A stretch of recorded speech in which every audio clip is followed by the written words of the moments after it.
বিকেলবেলা হঠাৎ বড় আমাকে নিয়ে ঘুরতে বেরিয়ে পড়লো। তো আমরা গিয়েছিলাম জাম্পুই রোডে।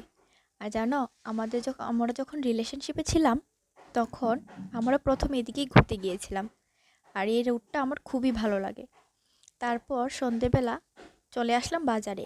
এসে বেকারি থেকে এই ডোরা কেকগুলো আমাদের বর কিনে দিল। তারপর দুজনে মিলে চাট খেলাম। আর শীতের দিনে এই গরম গরম চাট খেতে আমার খুবই ভালো লাগে। তারপর বর আমাকে চিপস কুরকুরিগুলো কিনে দিল এবং আমরা দুজনেই ঘরে চলে আসলাম। তারপর ইয়া বড় একটা জ্যাকেট এবং ক্যাপ পরে বেরিয়ে পড়লাম বাপের বাড়ির উদ্দেশ্যে।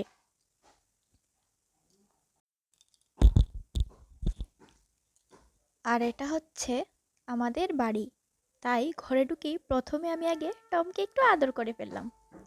আর দেখছি এখানে ভাই আর বোন মিলে পড়াশোনা করছিল।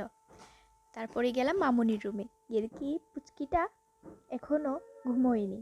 তারপর ওর দাদাভাই ওকে একটু কোলে নিল। তারপর মা আর বাবু ওকে কোলে নিয়ে একটু আদর করছিল।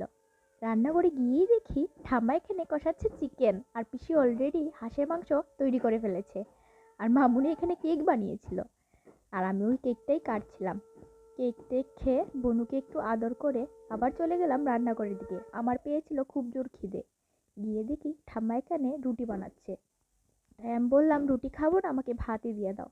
তাই এখানে দু জাতের মাছ আর চিকেন দিয়ে ভাত খেয়ে ফেললাম। হাঁসের মাংসও যেহেতু রান্না করা হয়েছিল, কিন্তু আমি খাই না। আর এখানে বড়ু দেখো আমাদের খাওয়া দেখছিল। তাই শেষে ওকে টাটা দিয়ে একটু বাজি টাজি ফাটিয়ে আমি এবং আমার বর রুমে চলে আসলাম।